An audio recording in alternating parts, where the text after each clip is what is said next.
They say hunting and fishing can be dated back more than 2 million years. Throughout the years, the historic angler and hunter has steadily evolved into the avid hunter and angler that we know and love today. Welcome to the Outdoor Defiance podcast. As you listen, you will hear comical stories, companies talking about their products, researchers talking about their research, and overall ways to help you become a better outdoorsman. Welcome to today's episode. Try this again. Welcome back, everyone. Week 12. We've already had about a 5-minute conversation before StreamYard decided to pop up and say it was actually recording. So we'll try to go back a little bit. But once again, this is Cameron with Fowler Hide Supply. Cameron, thanks for coming on this week. Heck yeah. Thanks for having me. This is going to be awesome. So Cameron's based out of Texas, and he makes a lot of hunting-related stuff. We'll get into that here in a little bit for hunting. Him and his brother just moved. Did you guys move full-time in the 4 years, or? Yeah, been messing with leather for 4 years, went full-time with a business about 2 years ago. Ever since, between those 4 years, we started in the garage, kind of moved our way to a shop. So we've been in the shop for about 2.5 years now. Awesome. Mm-hmm. And before I realized what happened, we're getting into field hunting a little bit, and we're talking about lessers and sandhill cranes. So go ahead and kind of, I guess, repeat yourself of what we were talking about. Yeah, so like you said, we're from Lubbock, Texas, up here in the Panhandle. So we got a lot of sandhill crane and lesser geese. We get a lot of ducks when the water's good, when we have good weather, when we have a good cold front push. But we're not too far from y'all, so it's kind of same weather that y'all get. We probably get a little bit of the tail end. Yeah. But yeah, a lot of people travel to Lubbock for crane. It's not, you wouldn't really think it's a waterfowl destination, but it's kind of turning into that with the crane nowadays. So it's kind of, we're in the right spot when it comes to hunting and waterfowl gear, because we have a lot of outfitters bring their clients by after hunts to come check out the shop and stuff. So it's good for us. That's awesome. So that's a good time. We have a cool lounge in here. We got a fridge full of drinks, and we have some cigars if they want to hang out. So we make it fun. But when it comes to like personal hunting, we like to jump in with outfitters. It's kind of hard to get on land, but we jump in with a couple guys here in town that own the outfitter that we like to give gear to and hang out with. And so it's fun up here. We make the most of it. So do you agree that the sandhill cranes are by the sky? Oh, dude, I would say so. I agree with it. Sandhill crane, I mean, you can't beat it. And a lot of people are real skeptical at first. They don't really believe it until we cook it for them or they cook it themselves. We do cook it just like a steak, or we do fajitas. We like cooking fajitas with it, and I mean it's pretty good. You can't beat it, especially here in the Panhandle. You can shoot 3 a person, so you can load up. You can load up during the season. It's 3 for y'all. Yeah, very nice. Yeah, so you can load up on them. And I mean it's a big chunk of meat, so it's not like you're shooting a duck where that's might be one meal. You can get a couple meals out of one crane, which makes it nice. Yeah, I like to throw them in the cast iron with a little bit of garlic and a little bit of butter.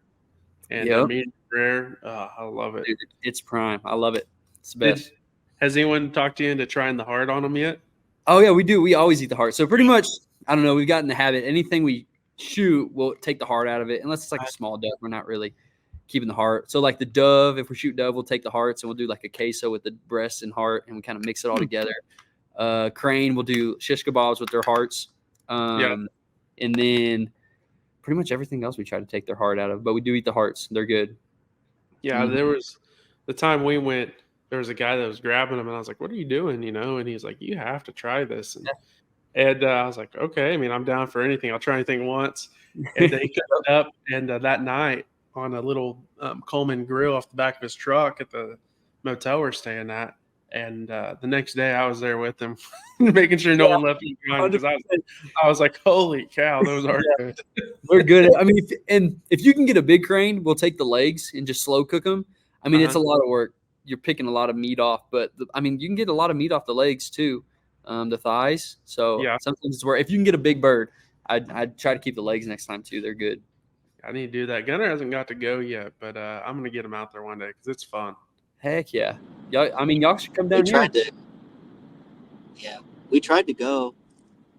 here a while back. We still need to do that. Dad's still game to do that, by the way. Your graduation present's still on the table. So Yeah, actually, one of the destinations we looked at was Lubbock, and Yeah. because everyone down here just was so booked up, and it was last minute. I graduated in December, so we just had couple about a month, I guess, really, or a month and a half before it closed. Because Yep. doesn't it end in January? Mm-hmm. Mm-hmm. Because I think our seasons are pretty darn close on I think they're month, pretty similar. or when they run. Yeah, I don't know. I bet they're pretty similar. I'd have to check. I haven't really looked into Oklahoma. But yeah, I mean, there's birds here. Once it starts, you'll have birds all season. So we're thick in birds. There's a bunch of roosts around us too. So it's pretty good down here. Yeah, we get into them. We have, like I said, we have a lot of lakes. I mean, Oklahoma is known for having the most shoreline of any state, and we're not even by the ocean. So Yeah, we definitely have enough water to hold them, but just sucks that I think they get shot at so much that they don't stay put like they used to. I mean, there are some places that they'll be loaded and next day they're gone. So we're kind of getting to that problem here. I mean, there's so many outfitters around here. It's almost like, I wouldn't say their migration is changing due to it, but I think there's a lot of pressure it's definitely put an impact on it. I think here in the next 5 to 10 years, we'll see a significant change in the birds just because how many hunters are here and how much pressure they have every single morning. So it'll be interesting to see what happens. So did you shoot that bear that's over your shoulder? No. So I don't even know if you can see the moose too. So I didn't shoot either of those. The bear, that was one of my buddies. It was his dad's. He passed away, and I don't think he wanted it in his house. I was like, yeah, dude, we'll hang it up until you want it back, and we'll give it back to you. And then the moose, it's like right there. I see it now. That was my neighbor's, and he was putting it in his attic. I was like, man, like, I'll buy that from you. He's like, well, you can just hang it up in your shop, and when I move, I'll just take it back. I was like, all right, cool. And one day he just packed up all his stuff and left, and I never saw him again. So I guess he got a moose rat too. Yeah. But no, I want to shoot a bear one day, and I want to shoot a moose. So that's just some encouragement, to make it happen. So do you just stay kind of in state, or do you kind of travel around for waterfowl? It kind of depends if we have time. My buddy Eric, he works over at Turtle Box. We like to we take trips up to Long Island. We have some friends in Long Island, so we'll take a trip to Long Island, or we have some buddies up in Stuttgart, so we'll go up to Stuttgart and hunt with them. For waterfowl, though, that's about it. We try to stay close. When it comes to like turkey and stuff, we'll go to Kansas, and then that's pretty much it. We don't travel a whole lot. We want to. We're going to try to get into it now that we got this business and we can take it in a direction where it allows us to hunt more. We're going to try to definitely incorporate that into the business plan and meet with as many people as possible and get our gear out to people by means of hunting. In other states. Yeah, that's what Gunnar and I eventually like to do too, is to make a more business side of things, and then we can travel and get to do what we love versus be stuck somewhere and we think about hunting the whole time. That's the dream. That's the name of the game. It's just finding a way to be able to do what you love while making money while you do it. Absolutely. I was going to say that's definitely the dream. I actually get to go to Kansas this year. Taylor gets to go too because he'll be rolling with me, but for turkey. So I'm excited about that for sure. Now, on that turkey, did y'all draw the tag, or did you buy a leftover tag, or how'd y'all get in? We drew tags this year. So we're at like 2 or 3, I think 2 and 3. Yeah. That was a pain for us. We were going to set up, we were supposed to go up to Kansas this year. In about 2 weeks, we were supposed to go up. We were hunting with the outfitters, us and 2 other companies, and we had 8 of us applying for the tag, and none of us got it. So then they had this section, or they had the time where you could buy the leftover tags at like 10 o'clock on whatever the 12th. So we all get on right at 10 and apply, or like start the application process, and their app dies or shuts down because there's too much going on. So we didn't get a tag, so we had to cancel that trip this year. But there's a lot of turkeys out there. That'll be a fun hunt. Where are y'all going in Kansas? Gunnar drew unit 2 and 3. I didn't get to put in with them this year, but he drew unit 2 and 3. And Gunnar, do you have private lined out, or do you have public? So we looked for some private, and we've talked to a few people, but it was pretty steep. But there's a lot of walk-in over by, I'll just say over by Stockton, that area. Yeah. There's quite a bit of walk-in there that I deer hunted that we're going to try. to get in over there, but it's not out of the question that we find some private. But right now, it's looking like walk-in stuff. Yeah, and I mean, which is very doable. I hear a lot of people have good success on public land up there. So I mean, there's a lot of turkey to be had. Yeah, not in Oklahoma. But Yeah, we're struggling. Yeah, we're struggling major. It's bad. And then I just found out one of my spots sold, so I don't have that good. place anymore. Man, So yeah, love that. it's all right. It's all right. You got to grind it out. But Exactly. no, I that spot sold, and I have the place that my house sits on. I have turkeys that border it, so I mean, I think I'll be able to call one over, but we'll see. Yep, very nice. So how'd you kind of get started in the outdoors? I mean, in the outdoors, we grew up north of Dallas, in Frisco, and it was kind of booming little town. There wasn't much hunting around, but we were the type of kids, me and my brother and our friends, that were walking creeks every day or doing stuff outside. And we didn't really grow up hunting a whole lot. When we had the chance to go to, like, with our buddies to their ranch or go shoot, we'd always do that. We had guns. We grew up with them, and we just never had the opportunity to hunt a whole lot. But then when I moved to East Texas Baptist to play football down there, we were right on Caddo Lake. It's like prime East Texas area with trees, water, ducks, everything you need. And I kind of got into it there. And then my brother, his wife's family, they're all about the hunting scene. So he kind of got into it with them. And once we met in Lubbock, we really started hunting a whole lot. About 5-6 years ago, we really started getting after it together. And then ever since, we haven't looked back, and we've just been on the waterfowl grind, dumping money into it and shooting as many birds as we can. So, Yeah. It seems like more dumping money into it than shooting birds, but it's been fun. Absolutely. I think that's everyone's. They're trying to figure out how to not do that. Yep, exactly. Do you do any big game hunting?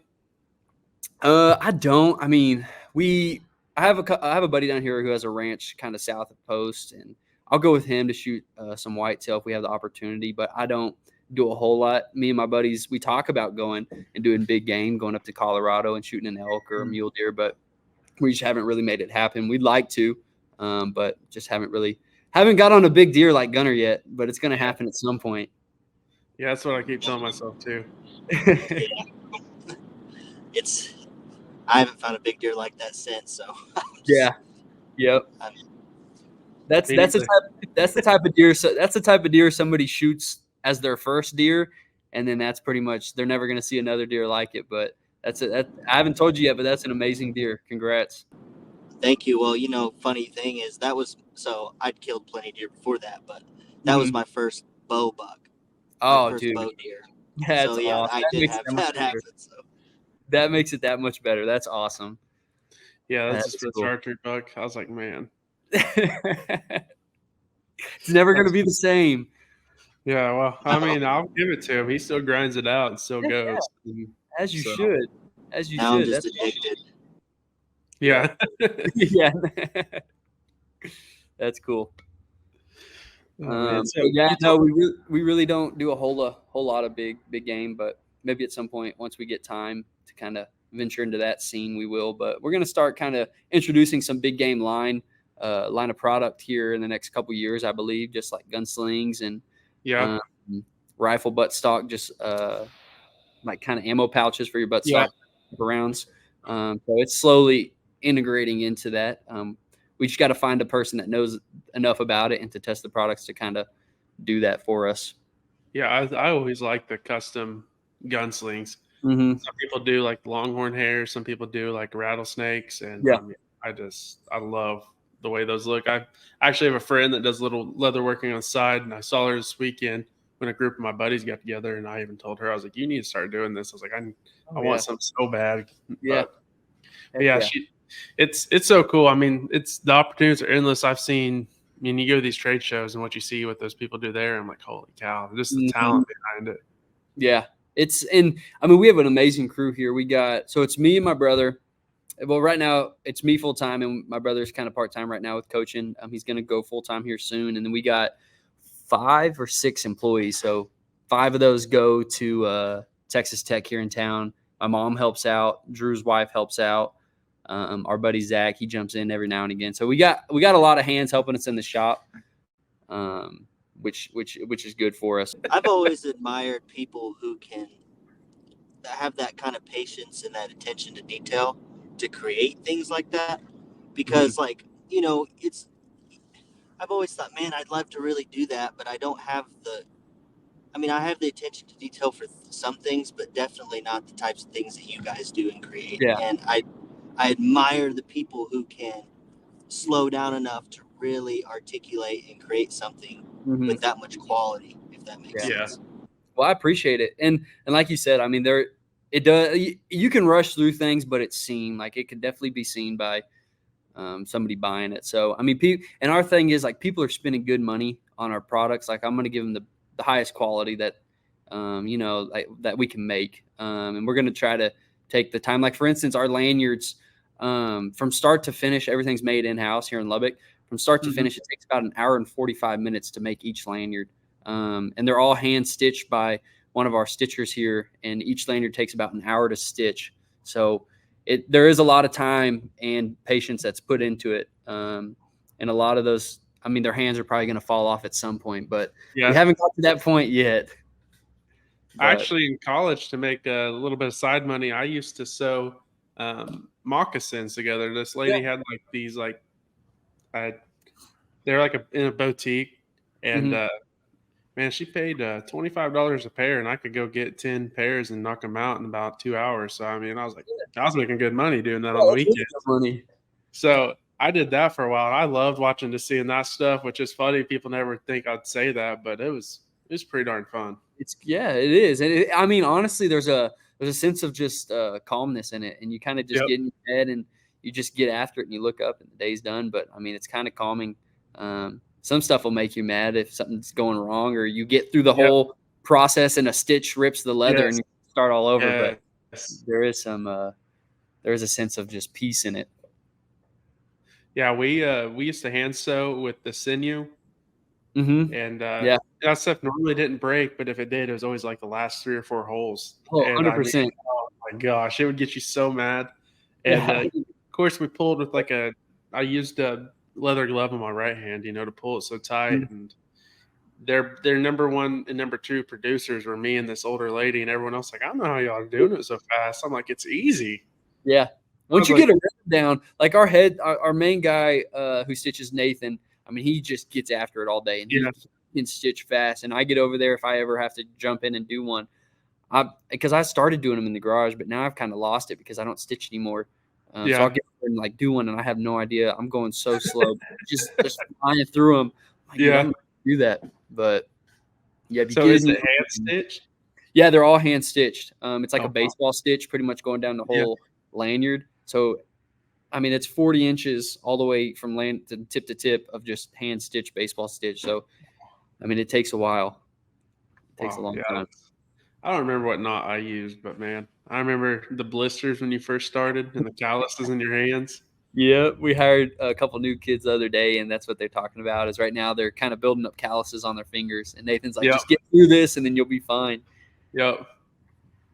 So, how'd you kind of get started into the whole leather making? When I graduated college, I moved up to Plainview, which is just north of Lubbock, and we had a kid. I was coaching and teaching up there, so we had a kid before class would come in with belts, and he'd tool his belts or work on his belts before class. And one day I had him teach me how to do that. And the tooling stuff, I didn't have enough patience for that. That was like a whole different side of like leather work. Like I can do it kind of, but it's you have a lot of patience for that. And I kind of incorporated the leather work into like waterfowl. So the first thing I made was a duck tote, and then I made a call lanyard. And after that, like my brother wanted one, and my buddy Eric wanted one, and they kind of spread the word, and I started selling them on Instagram and working out of the garage. And I was just doing small stuff. Like looking back now, I have a couple of products here in the shop, and I mean, it's awful. Like the stuff I was making, look at it and compare it to the stuff we made. I'm like, gosh, this is so bad. But I mean, it's what started. It's kind of cool to see that, that growth in like not only like myself and being able to create product, but kind of growth in Fowler and bringing everybody on who can do things better than I can, like stitching lanyards. Like Nathan's way better than what I can do, so I'm gonna let him do it. So that's how we started. And there's a point we were working in the shop where me, Nathan, my brother, like we couldn't move around because there was no space. So we got we got a new shop, and we got bigger machines. Like this machine back here, it's our clicker press. I don't know if you can see it. It'll cut out all of our lanyards for us, so we don't have to cut them out by hand anymore, which it's sped up the process a whole lot. So that's been really good for us. So ever since, I mean, really, it was just started at the high school when a kid showed me how to make a belt one day, pretty much. Yeah. Wow. That's awesome. That's crazy. You know, that's like one of those deals that you have to believe in, and you were there for a reason, and that was your reason to learn. Oh, 100%. Get that fire burning behind you. 100%. Because I wasn't there long, and once I learned how to do leather, I was just doing it for myself and just as a hobby. And then once I started selling, I was like, oh man, I think I could start selling this stuff, and I'd sell it on Instagram or Facebook. And then I was like, all right, let me get a website and just see what that does. And once we got the website, it kind of blew up, and I was like, all right, well, now I think we're going to need to either we're going to go full time with Fowler and make it serious, or it's always going to be a hobby and we're not going to make a lot of money. So not only the money, but it gives us more time to do, like we talked about earlier, it gives us more time to do what we love. Like this is going to give us time, like during the week, if we have a cold front roll in, let's go hunt in the morning and then come back at the shop and work a little bit later than what we have to. So I think it's just giving us more time with doing what we love. And then for Drew, I mean, they just had a baby, so it's going to give them a lot of time to be together with Cub. So it's kind of good. It's a win-win for everyone. Yeah, that's what me and Gunnar were kind of coasted through college to get this going. But then ever since we graduated, he graduated a year after I did, and or maybe the next semester. I lose track of time, but that's what we started putting our foot forward on everything we want to do, and just the amount of growth you see is, man, that just the excitement you get from seeing that and making it a more full-time deal, and you finally get to put everything into it. You don't have so many iron in the fire to go to class. You have to work, to pay your rent, which we both still work and all that, but it's more laid back. It's not because we have to. It's because we kind of get to jobs, and we have to work. We can't leave that behind. But I understand. But just taking that as a business aspect as I mean, that has to be fun, seeing that as a hobby, and then all of a sudden here you are in your own shop, and you have a shop big enough that you can have friends come hang out, like you said. And I mean, that has to be like every night when you go to bed, that has to let you sleep a little easier to think about it. It does. And like starting like a business and kind of being like the founder of it, I was like, man, I'm going to own my business. I can set my own hours and I can have all this free time. And I think I work more than I did at my other job. And I'm up here Monday almost through Sunday, and our hours, and then the stress, like with that, like the money side of everything. I'm like, man, there's a lot to this. Like, I don't know what I got myself into, but we're learning as we go for sure. We're learning that it's kind of like a learning process. Like, this is my first time owning a business. So there's a lot of stuff that we learn the hard way, but at least we're learning it in year 1 and not in year 10. So right. Absolutely. Process. I mean, if you never jump in and do it, you're never going to learn. Exactly. I mean, that's the only way around it. Or I'm just going to be mad that I didn't do it in 10 years or 20 years. Yep. So at least now that we did it, if it doesn't work, but we're going to make it work. It's going to happen. So did you set kind of like some sales goals at the beginning, and then like of what you want to do every year, or have you kind of, and I'm not asking for like specific numbers by any means, but did you have like a sell goal and then, like hit it and then make one a little bigger and hit that? So the first year we started, it was kind of like when we first like made the business, it was mid duck, like waterfowl season. So we never really set any goals or did anything. We just kind of we were just testing out what happened at the end of season. The second year we had our first like true season of waterfowl season, which would have been this last year. And we did set goals, and we really weren't sure like what to set, what the number to be, and including like trade shows, because trade shows are pretty good for us, not only like in the moment making sales, but just future sales, working with companies and stuff. And at the end of the last year, we looked back and like it blew out of the water like what we expected. Oh, that's awesome. So that was really encouraging for us. Like we talked about, is like seeing that growth. It's like, man, that's encouraging. Like we can actually do this if we grind and just make it happen. So this year we've definitely set goals on like realistic numbers to achieve. So I'd say last year we set more goal, just like a product, what we wanted to sell, and more of just like future contacts, future business, just business to business type things, working with other companies. Like We work with Pacific Calls, or we work with 737 Calls quite a bit. So that was more of just making connections last year. Right. This year, we definitely set like a hard line and hard plan of what we want to work to and achieve. Yeah, those connections will get you farther in about anything. Oh man, I'll tell you what, and exactly. And I mean, making connections, not just to, not even just to make money, just you're making connections in the industry. Like we're in a really tight niche industry. Everybody talks to everybody. So just being good people, running a good business, and just working close and helping out where you can with these companies goes a long way, you know. Absolutely.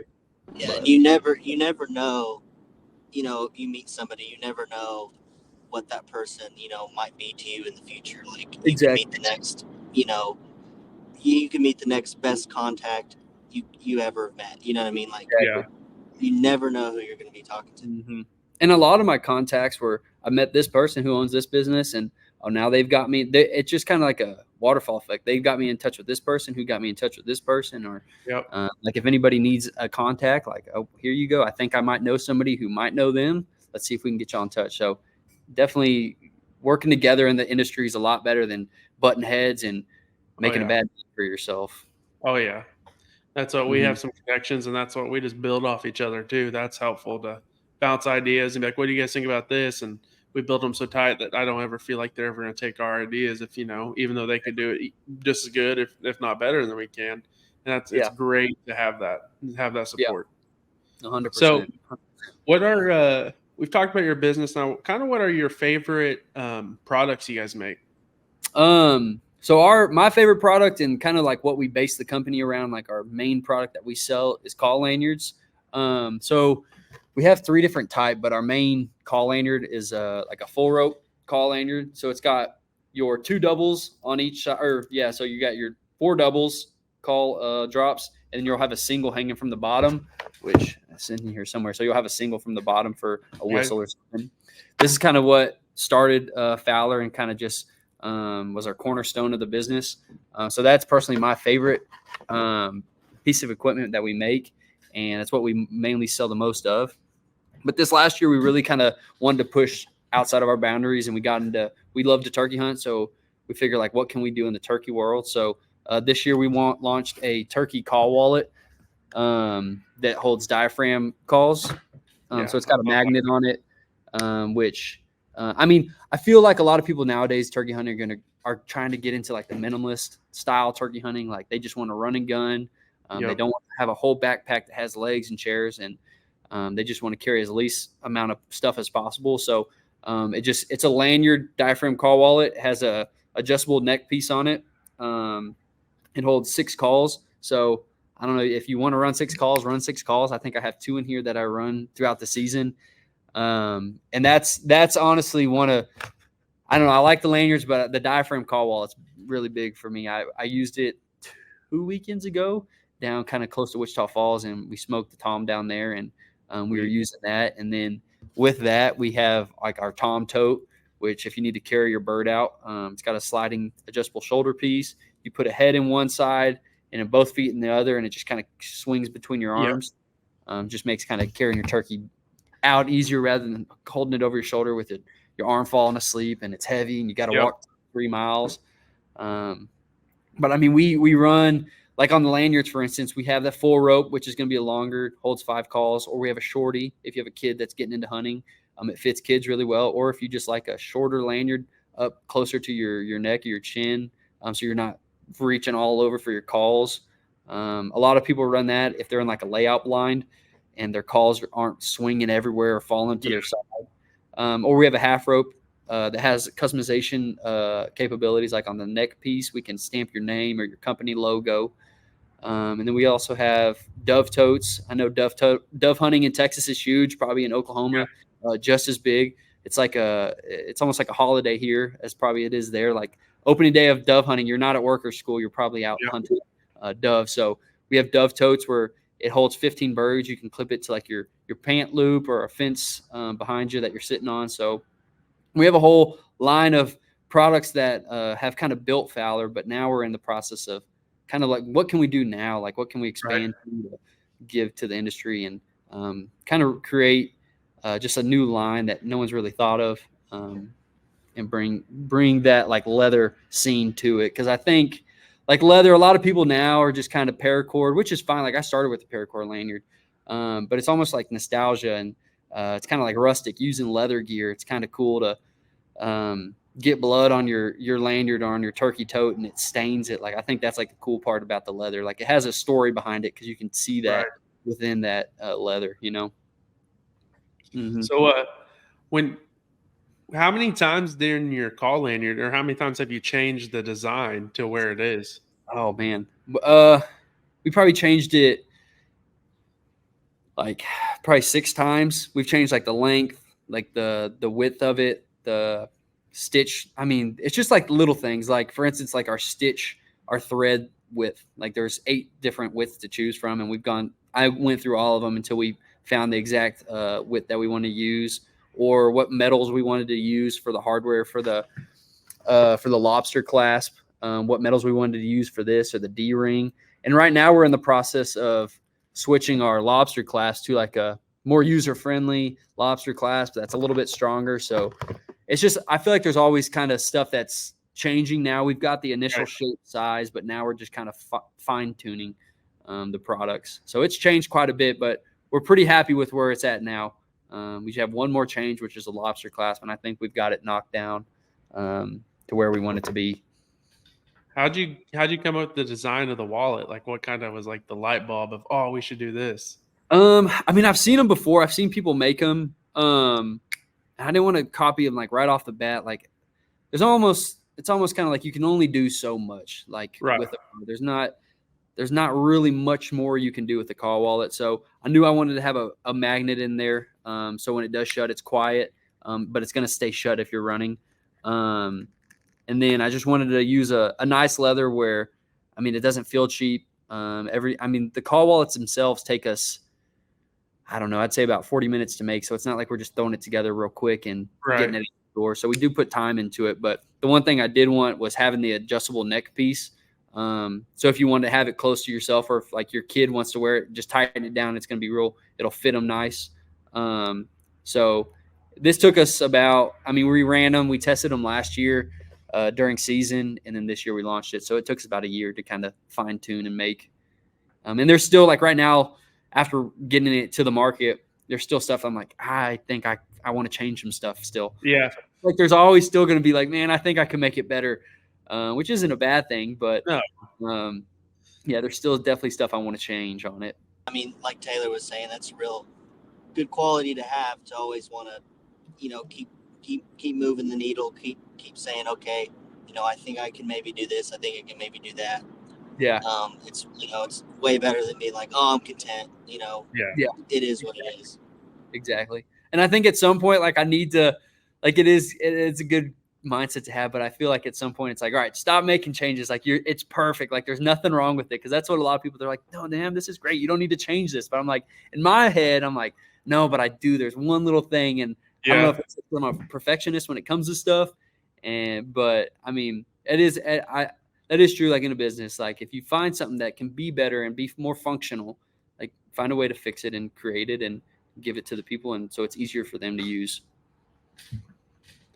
So I do a lot of predator hunting. Have you ever thought about doing like a coyote drag? So we haven't done a drag yet. A couple of guys this year. So Nate, who works, he runs pig and coyote hunts here in town for Caprock Outfitter. So like this weekend, I think he's got hunts. He uses our turkey tote to carry coyotes out. So he'll just tie them up to the turkey. He's done like 2 or 3 on one tote. But we've been thinking about doing a drag for him so he can test it out and see how it works. But he's talked about like doing the drag for coyotes or even for like deer, dragging deer. Right. I don't know. Deer might be kind of heavy on that leather. Might have to find a way to strengthen it up. But the Tom tote and the Jake tote, like the Jake tote, for instance, it doesn't have the shoulder piece and it's a little bit slimmer leather, so it fits tighter in a turkey bag. They both work really well for coyotes. Or cats or whatever you're hunting. Yeah. But they do work well. Let's take a break from this podcast and talk about some awesome products. Hey folks, let me tell you about GritKnives. They're not just your average knife company. They're all about high quality, affordable, and unique products that'll make your outdoor adventures legendary. From limited edition pocket knives to rugged fixed blades and precision scalpels, they've got it all. Plus, their logo wear will have you repping the brand wherever you go. So whether you're out in the field or tackling everyday tasks, trust GritKnives to be your go-to for top-notch gear that won't break the bank. Are you looking for some of the best sounding turkey calls on the market? Then look no farther than JAG Calls. Since 2022, Team OD has been using their calls and have had great success doing so. Two of my personal favorite calls are the Mother Clucker and the America. And I mean, if it has a name like that, it must be good. Check out JAG Calls, that's JAG Calls, out at jagcalls.com. Hey, and while you're at checkout, use OD 2024 for a discount. Once again, OD 2024 for your discount. Now let's get back to today's episode. Do you have any new gear that you're coming out with that you can kind of tell us about without giving away everything? Yeah. I'll try to say it where we're not telling like a whole big. I don't want to give it all away, but so we got two new duck totes coming out. So the only duck tote we have right now is a 3-piece tote. So it's got your main shoulder piece, and it's got 2 hangers that holds 12 birds, 6 per side, and you can unclip those hangers, or you can add. We sell the hangers by themselves, so you can clip them on each side. So we're gonna come out with it's kind of more of like a slimmer 3-piece tote, made mainly for the timber. So you can hang it on a limb. It's going to have a clip in the middle on the shoulder piece where you can clip it to a limb. It fits longer around your neck or around your shoulder. It's going to use the same hangers as the 3-piece pretty much. And then the product that I can't talk too much about, we got a new duck tote coming out that is very similar, I guess, to the dove tote. But that's all I'm going to say about that. And we're launching those at Squad Fest and Delta Waterfowl. So Squad Fest is July 19th. And Delta Waterfowl will be that following weekend. Those 2 trade shows, we're going to launch kind of our new products. So both duck totes. We're also going to do a shorty half rope call lanyard. It'll be just like our half rope that we sell now, just kind of slim it down with smaller, not smaller, but fewer call drops on it. So you only hold 3 calls. And then kind of get into turkey next year, we're going to do like a call pouch. Instead of the call wallet where it has slots, it'll just be a pouch you squeeze that opens up where you can kind of pick your diaphragm out. I have a cheap version of one of those. Exactly. And kind of rolling into like we have a buddy who does fly fishing, so he wants to kind of do reel covers and stuff like that. So we're just kind of rolling into fly fishing and then getting into the big game in the following year. So we definitely have some new gear coming, and we're definitely going to keep introducing new lines to the company, to the business. Yeah, I feel like there's a lot of little areas in fly fishing that you can hit and for, because Gunner and I go fly fishing quite a bit, and I thinking about it since you said that. I mean, there's a lot of little things that would be handy, especially when it comes to like attaching tools to your like bag. Yeah. That and our buddy Zach, he's big into fly fishing, and he's selling it. He's already sold it, but he keeps talking about it. He doesn't know it yet. He's already sold it to us, but doing like a lanyard for everything and having it at the bottom where you can connect your tippet and all your tools and pliers or whatever you might need. Awesome. Just pretty much like a lanyard we have, but it'll just hold all your fly fishing gear or tools. So how do you kind of come up with some of these ideas? Do you just kind of search throughout the industry, or do you kind of talk to people, kind of how you just randomly come up with ideas? A lot of the time we try to talk to people who do it a lot, like fly fishing. Like I don't fly fish a whole lot, so I'm going to go reach out to a lot of people, and I know there's a market for it. So I'm going to go talk to people like our buddy Zach. He fly fishes quite a bit. He knows what he's talking about. So we'll get on the drawing board and draw some stuff up and see kind of like what works best. I'll do some prototypes. He'll test it out. So it's really getting into these markets and finding someone who has almost mastered what they do. And all right, what would work for you? Like if we make something out of leather, like what do you need and how will it benefit you and how can it benefit other people? And then we'll just go from there. So for instance, like this year, we're also going to do a dog line. So we're going to do dog leashes, collars, leads. And we've talked to a couple dog training companies or kennels on like, all right, well, what lead or what length or what thickness leash or whatever you might need, and how will it benefit y'all and how will it work for you? And then how will it work for also for the industry and the market? So it's mainly just talking, getting our name out there, and just talking to people who know it more than we do. Absolutely. And you know, yeah, I just wrote down a couple ideas when you were talking. So you guys, bring those up to you. yeah, we'll talk about it after. We'll get something drawn up. But that's the big thing. It's just talking to people. Because I'm not going to sit here and act like I know everything. I have no idea about a lot of fly fishing stuff. So I don't know what's going to work for fly fishing industry. So I'm going to go talk to them. But that's like the hard part. It's not hard, but you almost got to play. It's not stupid, but go into it with an empty mind and soak it up with what people tell you, and take it and be able to turn something out of a hide of leather into something that they can use that helps them, you know.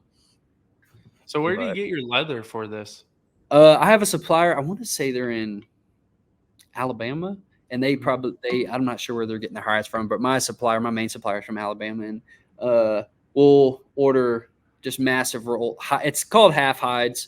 So it's just half the cow, but they're huge. They take up a whole 8-foot table when I cut it down. And so everything comes from a big hide. We break it down, we cut it, skive it if we need to make it thinner, and we go from there. So, yep. Do you just use cowhide, or do you have any other leathers? Yeah, we use cowhide. We're coming out with this. We're trying to get a braided lanyard made for dog training, and that's going to use like a kangaroo leather. It's thinner, it's a little bit softer, but it's still as strong as a cowhide. So we're going to try to use kangaroo, but our main leather we're using is just cowhide. So, is it pretty hard to get kangaroo leather? No, it's not hard. Yeah, I mean, shoot, man, if you get online, you can get any type of exotic leather you want. It's kind of scary, but we want to get into more exotic stuff, gators and ostrich and stuff like that people understand. We're going to try to make a gator and ostrich lanyard. So it's not too hard. I mean, it is expensive. That's why you go buy boots and you're like, man, I'm spending $500 to $900 on boots. Right. But those hides are pretty pricey. But you pay for what you get. It's good quality. It's tough. I mean, alligator hide, it's tough stuff. It's hard to cut through. So it's good, high quality leather. Only if pig hide was good. If it wasn't the shield that made it so thick, Man, I'll tell you what. We were. I was at my girlfriend's place not too long ago, and some of her family, they have a pet. It's wild boar pretty much, and I was petting it, and I didn't realize how thick their skin was. You could knock on it. Yes. I mean, we shot plenty of pig up here, but I've never gone up and messed around with them. I mean, we cut their heads off and boiled out their skulls, but I've never messed around with their skin. They're tough pigs, and it makes you realize like why it takes so long to put one down or shoot it with a 5.56, whatever you're shooting it with. And yeah, I've shot some big boars and had to shoot them multiple times with the 5.56. So yeah, it's crazy. That's what I was about to say. And y'all probably have a bunch of pigs up there, huh? Yeah, we used to have a lot more, but a lot of people around us, and I got a thermal, and then people started trapping. And like I said, I think I said podcast, Gunner and I used to have, 40 or 50 on camera at any given time. Yeah. And this year we were just talking about it, and I was like, dude, I had one young boar come through all season. And he was like, yeah, we had a sow come out, and she was there for a week and popped out 8, 9 babies, which we know how they breed, so we'll probably have that problem again in another year. But I mean, it was, I'm saying 40 or 50 on my place and 40 or 50 on his at once. They're a mess. They're a pain. Mm-hmm. They are a pain. My other hunting place, there's a guy that has a Black Hawk that comes in and mows them down. So sometimes you'll be out there during the summer and you'll just hear this helicopter, and all of a sudden you hear the shooting, and you're like, when I first heard it, I was like, what in the world? And then, but I've watched it a few times. I've gone and hit the dirt roads, and but I say that, and then I think about it. I'm like, I don't know if that was smart or not, but surely nothing would. We're watching people shoot out of a helicopter in all directions. Yeah, dude, it's crazy. I love watching videos of it, and one day I'm gonna do it, but I gotta save some funds because it's not cheap. I heard. Oh, it's not. I think it's like $1,500 for an hour, or $1,500 for 4 hours, or something like that. I either gotta save up for some funds or find a friend who has a helicopter who likes to fly around. Right. But it's kind of like having a friend with a boat. Yep. Hey, I'm that friend. I understand when you say that. Exactly. I didn't have many friends. I have a lot of close friends, but man, I get a boat and there's just people coming out. Everybody's knocking at your door. Who are you? My neighbor's even introduce themselves. I was What like, kind of boat do you have? so I Is it bought an Excel. It's a 1960 center console. It's a stalker. Heck yeah. They And make it's some off to fade sweet it boats. out. They Oh, make it's sweet boats. it's Do you know any beautiful. of the guys over there at Excel? No. They do I bought it from a buddy. He wanted to start pig hunting, and he wanted to sell his boat. And he called me up and was like, "Hey, I've been thumbing around this idea." He's like, "I think I'm gonna sell my boat." And he's known for the last 2 years I fished with him. I was like, "I get first option." Yeah. And he told me that, and we just moved, and I was just like, God, it just stabbed me when he said that because I knew what he was about to tell me. And then he's like, "But I've been thumbing around that idea. If you buy it," and I was like, "Oh no," like we he go. said, "I could still fish, Yeah. and I could go get my side by side. I want to, pig hunt." And then here it is, I have it. So I wasn't even planning on buying one for a year or two, moving where we moved, and Yeah. here I am. I have one now, but it's fun. We're trying to build a boat here, not build like from scratch. We're trying to buy an old John boat and just redo it. Kind of make it just like a Fowler, just mess around boat. And do like the video process of building it and adding cool stuff to it. But we're toying around with it. I don't know what we're gonna do yet. But having a boat's cool. It gives you a lot. I mean, it gives you for waterfowl. You can do so much with it and get to places where people can't. So it makes it fun. Or just in the summer, go fish. Yeah, that's what mine has a 90 horse Yamaha on the back. It's not a mud boat or anything, but I still have a jack plate. They say I can run through 6 inches of water if I planed out, but I don't know. I mean, that's all you need is a jack. If you have a jack plate on it, you don't need a mud motor. I mean, unless you're hunting in places where you're going through where it's like an inch, 2 inches, 3 inches of water, and you got to get through mud. Yeah, if you're hunting in Louisiana, yeah, it makes sense. But, I mean, up here we don't need I don't need a mud motor. If I have a jack plate on an outboard, like I'll be just fine. So I think you got the ideal setup. Yeah, I love it, man. She's pretty. Heck yeah, that's awesome. We don't need one, but boy, would it be fun. Wouldn't it be nice? This is true. This is true. Maybe get an airboat sometime. Yeah. I'll work on that one. Yeah. Get the helicopter while you're at it. Yeah, I'll get the helicopter too. I've been wanting to get my pilot's license. Yeah, I know. I've been wanting to get my pilot license. That would be very handy. Oh man, that's what we've been saying up here too. We talk about it all the time, like how if you wanted to go on a hunt in another state, load everything up and just fly over for a couple hours. You're there and just fly back home 2 days. You can get so much done. Just poke Steve a little bit. He'll get the edge. Just poke Steve a little more. Gunner's dead. Exactly. Oh, that's funny. Yeah, one of my buddies working on his pilot license. I'm like, man, that's one of the smartest and coolest things. Yeah, because you don't even have to buy the plane. You can taxi him now. Everyone has one, just sitting around, and you can get on. They have like an app that you can get on and just rent one for a week. Pay for gas, and you're good to go. Mm-hmm. Golly, that'd be so fun. It would be cool. It would turn your 12-hour trips into 12 hours, flight time versus 12 hours one way. Exactly. But and you can pick up and go whenever you want. I mean, you don't gotta. That's the best part about it. So kind of going over Fowler and kind of giving what you do there. And you said you like to waterfowl hunt and turkey hunt. So let's kind of dive into that a little bit and getting some stories about that. Is there anything you're trying to accomplish? Duck hunting or turkey hunting, Grand Slam? You trying to kill all the teal, anything like that? I mean, a Grand Slam would be awesome. Like, don't get me wrong. And at one point in my life, I probably am going to be very hard. I want to do it. But right now, I'm just – if I can just shoot some birds, like to me, it really doesn't matter, like, what I'm shooting. Like, if I can shoot a Rio, a Merriam, a lot of birds on here are Rio. So we're just shooting pretty much Rios, and I'm fine with it.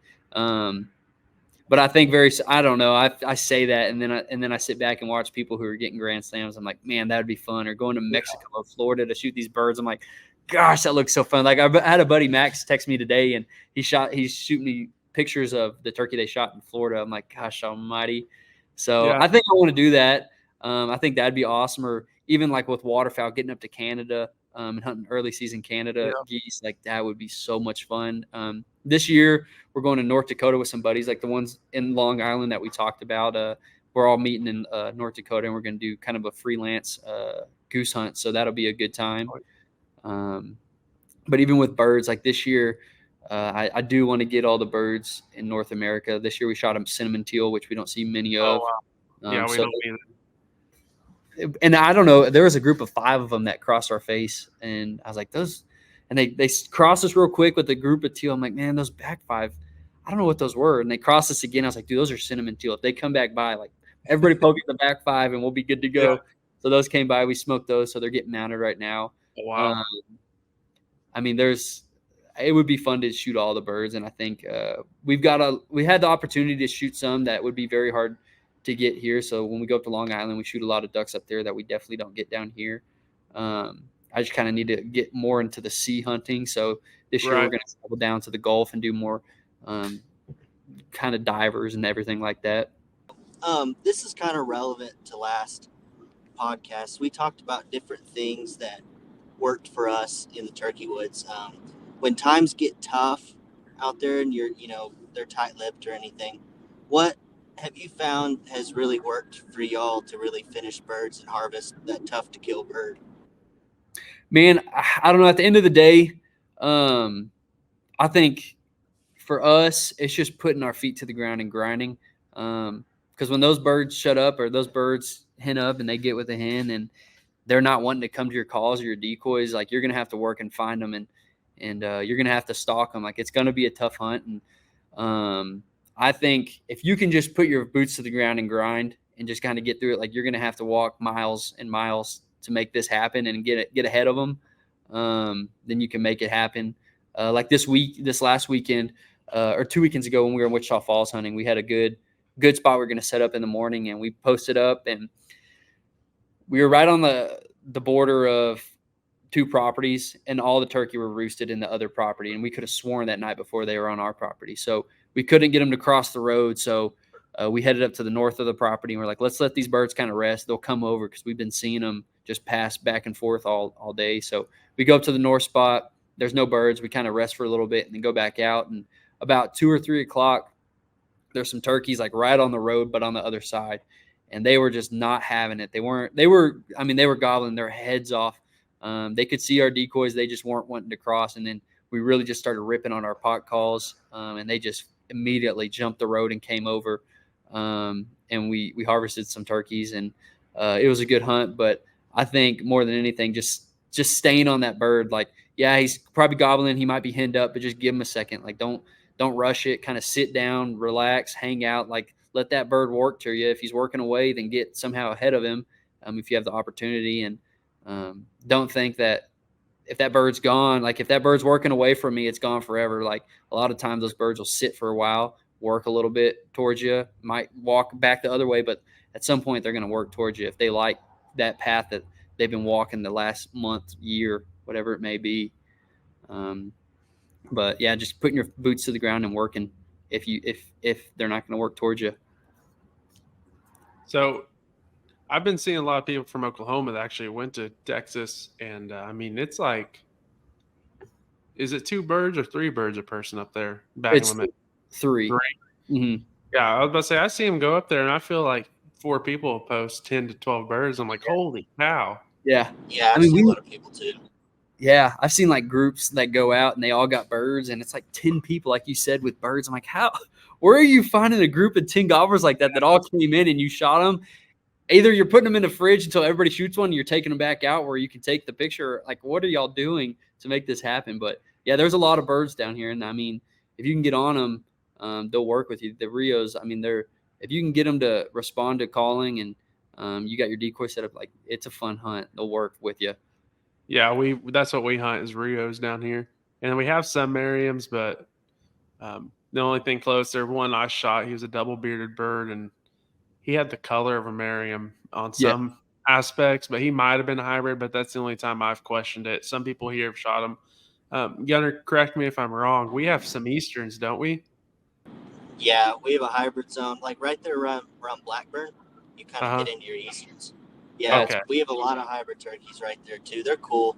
I mean, it's just cool that we have 3 different species of bird. Because, like he said, we have some Merriams up there.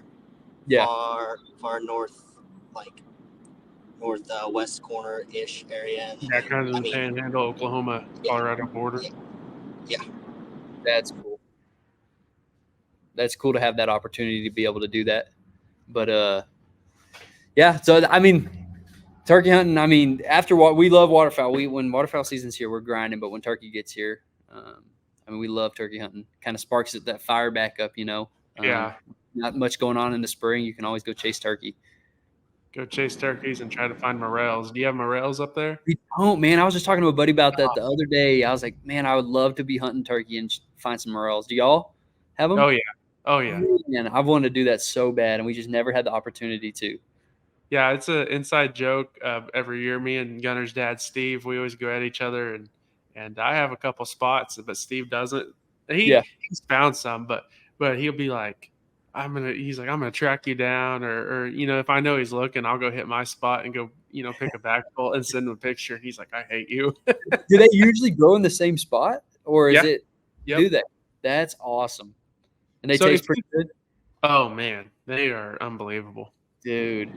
It's like crack, dude. I'm not even like I can eat 100 of them. That's sweet. How do y'all cook them? I mostly fry them, but I have sauteed them and put them like on a steak or as a side. But frying them, I do a beer batter. So I usually use Michelob or my gosh, what's the other one? I usually just try to use Michelob just because I like the way it tastes when it fries. I don't know what it does, but it does something. And so I usually fry it up, beer batter. Like I said, if you can saute them, if you can use a little red wine and a little bit of Worcestershire sauce, and let that start kind of boiling a little bit, and man, throw them in there. We've been wanting to do that. Yeah, it's fun. What's kind of aggravating is how people hunt down, or like people are so adamant about finding them. They'll literally try to follow you if they think you're going to go look for them. Really? So like one of my favorite spots, I had another guy find out where I was. So I always try to leave a few. If there's like I've walked around and found like 100 before. Yeah. But I'm not a guy that finds 100 all the time. But my one spot, sometimes I can pull 20 to 30. Sometimes go down there and it'll be 100. So like when I got to the 100 is because I would find 30 and try to take 20 and leave the other 10. And or if they were dried up, I would crumble them up and throw them everywhere because you're trying to get the spores get in the ground. And but since that guy kind of followed me, I mean 10 to 15 in that spot. Oh, really? So, he's leaving you some though, or he's just not seeing them. It's a lot of it's going deeper in the place. Yeah. I have permission. I don't think he does. I gotcha. I think he's trying to run in there and get out. Yeah. And but also people how they harvest them. I guess you're supposed to cut them off at the base and not pull them up because that root has spores in it. So there's a lot of people you see posting and they all pulled them up and there's still dirt at the bottom. But you're supposed to cut them with like a knife, clean cut it, or pinch it and leave it, and that helps you out. And then there's a myth behind it. If you carry them out in like a mesh bag as you're shaking it, some of the spores will fall off. I don't know how true that is. Like I said, it's an old myth, and you just got to believe it because the whole time to tell you. So you're sitting there, you're doing it. Yeah, I just walk out and I just My dad does it religiously. If he finds a bunch, it's like the greatest day ever. If there was 50 mushrooms in a corner and the world record turkey in another corner, he'd yell at the turkey to get away from his mushrooms. He'll go for mushrooms. Every time. That's what awesome. I like turkey season. You kind of get the morel hunt, and you kind of get the shed hunt and turkey hunt. Yeah. If you're in a place that there might not be turkeys, like my places are a lot of places where there's passing through. You just got to catch them. They might be there for 2 days. They might be there for an hour. Yeah. And so that's what kind of gets me keep going is, I might find mushrooms in areas I didn't know, or I might find the shed of, and there's one area of one of these spots that I've gone through and I filled a whole 5-gallon bucket full of mushrooms, and then that next year I found a giant shed there. So I always have to walk through that spot because you never know. That's even with the shed hunting. Like it's just cool to you're turkey hunting and you stumble upon a massive shed or even like a small shed. This is cool. Like it just adds to the story. Like if you shoot a turkey or if you find morels, like it just adds to that story, which is always awesome. Yeah. To put on a shelf. So you guys, is Lubbock? I don't know why I thought of this, but is there rattlesnakes up there? Oh man, we got rattlesnakes. We got a lot. You ever have a problem while you're turkey hunting? No. I mean, do we do what with them? Do you ever like stumble across them when you're turkey hunting? Yeah, we'll stumble across a lot. But what they say now is a lot of rattlesnakes don't rattle anymore if they get scared or if Yes. they have a predator Yes. with the pigs, because pigs eat them. So they stop rattling. But you'll stumble across them. I mean, if you like our buddy's place down like South Post, like they've got a lot of rattlesnakes down there. Our place that we hunt north of Lubbock to like dove hunt and stuff, there's rattlesnakes everywhere. So we always got our boots on or our gaiters, our snake proof gaiters. So do y'all have them up there, or do y'all have? Yeah, we have the timber rattlers, and we have some pygmy rattlers, but the timber rattlers, we don't really run into them turkey hunting. But dove season, you'll see them. I guess they breed right around dove season, so that's why you see them a lot more down here. But then, like early season, walking the soybeans on public land, I've literally walked through waist high soybeans where you can't see your feet, trying to get somewhere, and then I walk out on the road, and there's one coming out of the soybeans. I'm like, yeah, I probably won't be doing that again. Yeah, exactly. Makes you go either wear your boots or go buy some boots. Yeah, I can't deal with snakes. No, that's not fun. Or if you're sitting down like on a tree and you hear one or you see one, you're like, oh my gosh, you don't want to move, and it's crazy. I'm not a fan. Yeah, that's kind of it's funny you said that about them, like how they don't rattle. I've been hearing that too, and it's kind of like the armadillos. We don't see them roll up anymore. Like my dad and other older guys tell me when they used to roll up and they just like kick them around like a soccer ball. Yeah. Now we don't ever see it. They just jump up and run. They're scared. Yeah. So that's it's crazy how we're seeing that stuff change, evolve. Yeah, definitely. Yeah, I took a job during school, like my senior year, and one of the things I had to do was go look for timber rattlers and different types of snakes. And I can't tell you how many times we walked up on like a boulder. Dude, that's not. We'll pass. I'm not sure about all that. There's a thing here at water. They do rattlesnake roundup. It just rattles everywhere. They do this whole like games and all this types of stuff. I don't know about all that. Yeah, we have one down here, and it's like all these people are like, oh, we're gonna go on this hunt. And I'm like, yeah, let them go down there too, please. If you catch them around us, just let them go down there. Yeah, exactly. Yeah, I'm not a snake guy. I have that fear, when you're belly boating in a pond or even in my boat going down the river, one is dropping out of the tree, and I'm leaving the boat. Exactly. I just get scared. Like if I'm in the middle of nowhere and I'm turkey hunting or hunting anything, and I get bit by a snake, am I going to live? Am I going to make it back to where I need to go? Because I know my heart rate. I can't control my heart rate, so it's going to be pumping like crazy. Am I going to make it back to where I'll be okay? But I know. I don't know. I can't do them. Like, if I can see them, like if it's a black snake or something, I'm fine. I can go catch them and all that. But when it comes to unexpected poisonous snakes, I'm a baby. I'm out. So you mentioned that you got into quite a bit of lessers up there. I mean, is there anything? We haven't really talked about kind of the things we do, but what are the big sticking points? Like whenever you're like, dang, it's not working today. Do you ever like change it up, or are you just like throwing a spread at them and just saying, well, here we go? Yeah. Like what are some of the tips you can give? I guess just a few things that really work for y'all. Yeah, I mean, I would say a majority of the time, like if something's not working for us, I would say majority of the time, like our hide. They're seeing us, and that's one thing that like we harp on all the time. If we're hunting with anybody or we're out with someone, like we're spending. Yes, we're throwing our decoys in the spot where we want them, and we're out double checking, but we're working a majority of the time just getting our hide right. Because it's hard. We don't have much coverage out here in Lubbock. It's flat. There's not much trees. There's not many ditches. There's not much coverage. So half of the time, or 90% of the time, we're hiding in tumbleweeds. We'll get tumbleweeds, stack them up on our A-frames or on our layout blinds.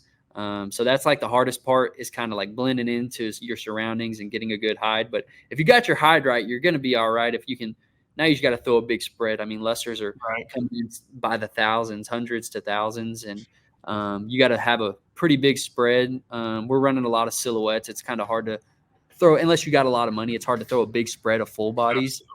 And a lot of people down here, I've heard a lot of the outfitters are selling all of their silhouettes, their dive bombs, and kind of going to full bodies, because now everybody's ran silhouettes from up north down to us, So that's what a lot of birds are seeing. So by the time birds get down here, if they see a spread full of full bodies, I mean, that's gold to them. Like they don't think twice about it. So if we can throw a big enough spread, if we can get some motion in the spread and have some callers, I mean, it's going to happen.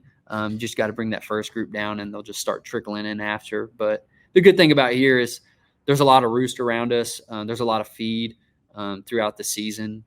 So there's going to be birds. If one group doesn't work for you, go out, stand outside the blind, see what's going on, look into your spread, move some stuff around, rearrange, reopen a hole or turn some decoys heads facing the other way or whatever you got to do. And just keep testing it as the kind of the birds move. But I mean, granted, we haven't mastered it. I would say we're far from mastering goose hunting. We've had them work for us in a good amount of times, but it's always fun to go out with like outfitters like Final Descent or Caprock, and you set up and they just do it right for you. So like after those hunts, that's when I get out and I'll take a picture of their spread. I'm like, all right, what did they do? Like, how are they playing it with this wind? Or I'll ask questions like on what they're doing right. So majority of the time it's just we like to get with people who know what they're doing. I wouldn't say we know exactly what we're doing, but if we can bring someone who knows what they're doing, they can teach us along the way on how to throw a spread or how to set a spread or decoys or like if we're hunting on a sheet of water, like throwing floaters out or what we need to do is always good for us. Yeah, it's crazy how a little bit of adjustment can change the whole game for you that day on lessers. It's unreal. They get me so mad. 100%. I mean, you can just go make one little extra hole, or move some decoys up to the front to pack them in, and it's just they'll dump right into you. Or all morning they could just fly right over you, and you're not gonna be able to traffic any birds. A lot of the time when we hunt, we don't have the X. It's usually all leased up by outfitters. There's like 50 registered outfitters in Lubbock, so we usually don't have the X. So we're gonna have to traffic birds, and I mean, unless you have 50 dozen silhouettes and you can throw a massive spread, we really don't have that. So it's kind of hard for us. Sometimes it'll work. Half the time we're just watching birds go by us. We're better bird watchers than hunters, we always say. Yeah, I get that. Especially lessers. I can ask Gunner. I get so mad at them. There'll be days I'm not ever doing this again. I'm out. I'm out of this game. You know, it was last year. It got to the point Gunner would message me and be like, "Got birds," or or one of our other buddies, Gage, would be like, "Got birds on the field," and then I'd wait around. I was waiting around like, man, do I want to wake up? And then the text and be like, "There's ducks," and I'm like, "Okay, I'm in." Literally. I love chasing ducks, man. Those geese, unless they're just the big honkers, those lessers, they'll kick your tail more times than not. I mean, if you got one that sees you or sees something off and he takes off, they're all gone. So they are definitely hard to hunt. But when you can get them to do it right, and you've got about 1,000 just cupped up in your face, and if you're in the spread, if you're hunting in the spread and you got them just sitting right on top of you, dropping down from the heavens, like it's something else. Like that is something very cool to watch and be a part of. But yeah, that's what we get too. We get a lot of times where it's hard to kill them down here because Texas and Oklahoma are one of the last states to their destination. Yeah. So, they're getting chased from, Canada all the way to here. So it's like, wow. Yeah. We got to change something up. And that's what last year we did. We had a field that was getting plumb loaded. And we threw everything. We did the silos and the socks, took them out. We did, a mixture of silos and full bodies, and didn't work. We went out there and took full bodies and did like 20 of them. Like we tried everything we could on this field and just couldn't get it done. But what made up for it was there was 3,000 to 4,000 ducks that were living on this field too. So every weekend we'd go out there, we'd limit out on our ducks, and that would either be a 6-man to a 12-man, depending how many people went with us. So it was fun doing that, but man, you'd wait that extra hour or two to try to kill those lessers. And it was like when we first found this field, they were coming off a detention dam and on one of the main lakes coming right to this field. There was no other route for them to go. Yeah. And our buddy watched this for 6 days straight. So what he did on a Sunday, he was like, hey, this next Saturday we're going to go. And they all get off that pond and flew the opposite direction. And they've never done this. And I'm like, what changed today? That's what's aggravating, is not knowing. Yeah. It's like that day before they found a good feed and they came right off of it, right to where they're going to roost. You're like, all right, they're coming back to this feed. They're going to eat. Yes. Like this field has a bunch of food you set up, and then it's right the different direction. It's one day could be great. The next could be awful. So Well, you know, in the other direction from this detention dam was they would have to go 6-7 miles to even get to an ag field. And it's just like, what's Yeah. going on? And Yeah. we're out in a Milo field, and it had Milo laying everywhere, and it's just like it was. It's They tough. kicked our tails this year. Now the Ducks, we got the better of them. We killed a storm front widgeon there. I mean, we put a beating on the birds. It was kind of bad. It was kind of sad, but it was fun. Yeah. Definitely. Oh, yeah. I mean, out here, when we have water, if you can throw a spread out in some water, you're going to be able to pull some ducks down. So out here hunting ducks, it's not easy by any means, but it's a little bit easier than I think hunting in some timber with a bunch of people. Because if you can get out in the middle of nowhere and there's not a lot of hunters around you, you don't have much pressure. If you got a spread, they're gonna and movement on the water, they're gonna come into it, which is fun. So, do you guys have a lot of like big water for? We have like sheet water. It's usually, okay. I mean, mainly just water for cows. It's going to be like a foot to 4 foot deep, and it dries up quick. Like mid-season, it'll usually be gone unless we have some snow and some rain. Like this year, water stayed around pretty late, if not all the way through the season in some spots, which kept some ducks here in Lubbock. But we've hunted geese and ducks off of it all year, even some crane.